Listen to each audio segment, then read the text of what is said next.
নমস্কাৰ সকলোকে পুনৰবাৰ স্বাগতম জনালোঁ। আজি আমি আলোচনা কৰিবলৈ লৈছোঁ অসম ৰাজ্যিক গ্ৰামীণ জীৱিকা অভিযানৰ অধীনত যিসকল মহিলাই ইতিমধ্যে সখী হিচাপে নিযুক্তি লাভ কৰিছে আৰু সখী হিচাপে কাৰ্য কৰি আছে, সেই সখীসকলৰ দৰমহা সম্পৰ্কত কিছু কথা আজি ভিডিঅ'টোৰ জৰিয়তে আমি আপোনালোকক জনাবলৈ লৈছোঁ। বিশেষকৈ অসম ৰাজ্যিক গ্ৰামীণ জীৱিকা নিৰ্বাহ অভিযানটো চলি আছে আত্মসহায়ক গোটৰ সদস্যসকলৰ কৰ্মৰ ওপৰত। যদি আত্মসহায়ক গোটৰ সদস্যসকলৰ মাজৰ পৰা নিৰ্বাচিত সখীসকলে ভালকৈ কাম নকৰে, তেতিয়াহ'লে আত্মসহায়ক গোটবোৰো নচলে আৰু তাৰ লগতে ASRLMৰ যিটো কনচেপ্ট হয় সেই কনচেপ্টটোৱে নাইকিয়া হৈ যাব। মহিলাসকলে যথেষ্ট পৰিশ্ৰম কৰি পেলাই আত্মসহায়ক গোটৰ মহিলাসকলক গ্ৰাউণ্ড লেভেলত সহায় কৰে আৰু এই মহিলাসকলে নিজৰ যথেষ্ট সময় দিবলগীয়া হয়, যিহেতু আত্মসহায়ক গোটৰ মহিলাসকলক বিভিন্ন ক্ষেত্ৰত আগবঢ়াই নিবৰ বাবে। এগৰাকী আত্মসহায়ক গোটৰ সদস্যাই যেতিয়া এটা আত্মসহায়ক গোটত অন্তৰ্ভুক্ত হয়, তেতিয়া আত্মসহায়ক গোটৰ সম্পৰ্কত সদস্যগৰাকীয়ে বা মহিলাগৰাকীয়ে বহুত কথাই নাজানে আৰু পৰৱৰ্তী পৰ্যায়ত তেওঁলোকে এই কথাবিলাক বিশেষভাৱে শিকিব পাৰে জীৱিকা সখীসকলৰ পৰা। জীৱিকা সখী, তাৰ লগত কৃষি সখী, পশু সখী, উদ্যোগ সখী, CRP, EP, বীমা সখী আৰু বহুত সখী আছে। যিমানবোৰ সখী আছে নাইকৈ কমেও 30টামান এতিয়া সখীৰ পদ আছে। এই সখীসকলে মহিলাসকলক আত্মসহায়ক গোটৰ ওপৰতেই হওক বা VOৰ ওপৰত হওক বা CLFৰ ওপৰত হওক, এই তিনিওটা সংগঠনৰে যিখিনি নীতি নিয়ম অৰ্থাৎ ৰুল ৰেগুলেশ্যনৰ সম্পৰ্কত সম্পূৰ্ণ অৱগত কৰাই বা সম্পূৰ্ণভাৱে প্ৰশিক্ষিত কৰাই এই সখীসকলে। প্ৰতিগৰাকী সখীৰে কাৰ্য বেলেগ বেলেগ হয়। এতিয়া আমি যদি জীৱিকা সখীগৰাকীৰ কথা চাওঁ, তেতিয়াহ'লে জীৱিকা সখীগৰাকীয়ে আত্মসহায়ক গোটবোৰ কেনেকৈ গঠন কৰিব,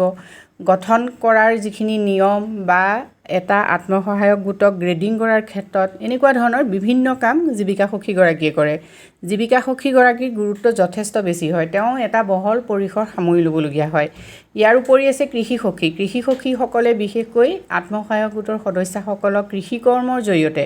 তেওঁলোকে কেনেকৈ জীৱিকা নিৰ্বাহ কৰিব পাৰে সেই সম্পৰ্কত প্ৰশিক্ষিত কৰে। পশু সখীগৰাকীয়ে আত্মসহায়ক গোটৰ সদস্যসকলক পশুপালনৰ জৰিয়তে কেনেকৈ জীৱিকা নিৰ্বাহ কৰিব পাৰিব সেই সম্পৰ্কত প্ৰশিক্ষিত কৰে। তাৰ লগতে পশুপালন ব্যৱস্থাৰ যিবিলাক সুবিধা আছে, চৰকাৰে দিয়া সুবিধা হওক বা ASRLMৰ তৰফৰ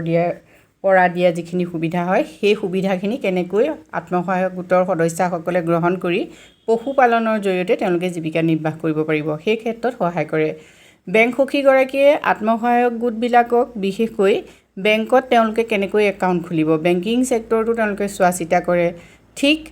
একেদৰে উদ্যোগ সখীগৰাকীয়ে বিশেষকৈ ফাৰ্ম ছেক্টৰৰ জৰিয়তে কেনেকৈ মহিলাসকলে নিজকে উদ্যোগী হিচাপে গঢ়ি আত্মনিৰ্ভৰশীল হ'ব পাৰে। তেনেকৈ CRP, EP যিগৰাকী সখী থাকে, মানে সেইগৰাকীক কয় community resource person enterprise promotion, সেইগৰাকী সখীয়ে কেনেকৈ নন ফাৰ্ম যিটো ছেক্টৰ হয়, অৰ্থাৎ যিবিলাক কৃষি কাৰ্যৰ লগত জড়িত নহয়, তেনেকুৱা ধৰণৰ যিটো নন ফাৰ্ম ছেক্টৰ, সেই নন ফাৰ্ম ছেক্টৰত আত্মনিয়োগ কৰি তেওঁলোকে কেনেকৈ নিজকে উদ্যোগী হিচাপে গঢ়ি তুলিব পাৰে, এই ক্ষেত্ৰত CRP, EP সকলে সহায় কৰে। ঠিক তেনেকৈ আমি যদি চাওঁ বীমা সখী আছে, ফাইনেন্সিয়েল যিবিলাক ইনক্লুজনৰ কাম কৰা, মানে বিত্তীয় সাক্ষৰতা বৃদ্ধিৰ বাবে কাম কৰা সখী আছে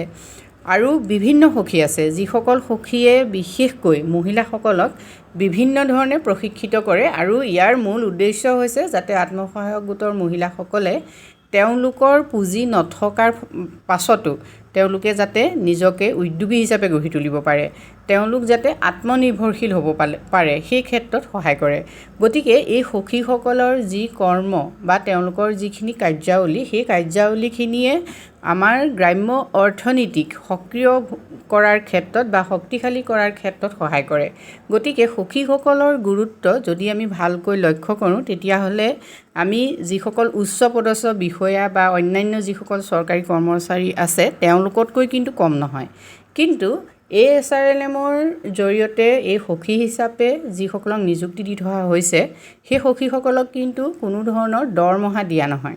ইয়াত এটা পাৰিশ্ৰমিক দিয়া হয় আৰু পাৰিশ্ৰমিকটো এনেকুৱা যে তেওঁলোকে নিৰ্দিষ্ট এটা সীমাৰ ভিতৰত ক্লেইম কৰিব পাৰে। মানে নিৰ্দিষ্ট এটা মাহত তেওঁলোকে যদি বহুত বেছি কামো কৰে, তেওঁলোকে কিন্তু নিৰ্দিষ্ট সীমাটোৰ ভিতৰতহে কি কৰিব পাৰে ক্লেইম কৰিব পাৰে এতিয়া আমি ধৰি ললো জীৱিকা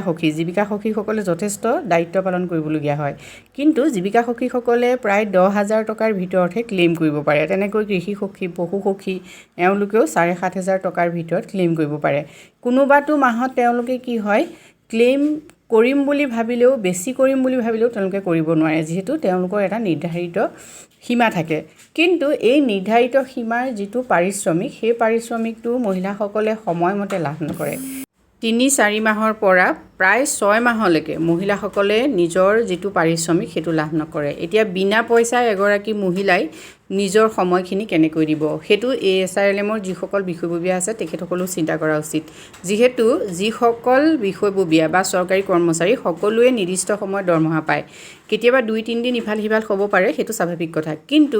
এএসআৰএলএমৰ লগত জড়িত এই সখীসকলে ক্লেইম চিট দিয়াৰ পাছতো নিৰ্দিষ্ট সময়ত দৰমহাটো কিয় নাপায় এই ক্ষেত্ৰত কিন্তু বিষয়ববীয়াসকলে কিছু গুৰুত্ব দিয়া উচিত বুলি আমি অনুভৱ কৰোঁ যেহেতু মহিলাসকলে যথেষ্ট কষ্ট কৰিবলগীয়া হয় প্ৰতিগৰাকী আত্মসহায়ক গোটৰ সদস্য বা প্ৰতিগৰাকী সখীয়ে এখন ঘৰৰো মুৰব্বী হয় মানে এটা পৰিয়াল চলোৱাৰ প্ৰতিটো কাম মহিলাসকলৰ যিমান কাম থাকে প্ৰতিটো কামে তেওঁলোকে কৰিবলগীয়া হয় নিজৰ ল'ৰা ছোৱালী প্ৰতিপালন কৰাৰ পৰা শিক্ষা দীক্ষালৈকে সকলো কাম কৰি এগৰাকী মহিলাই যেতিয়া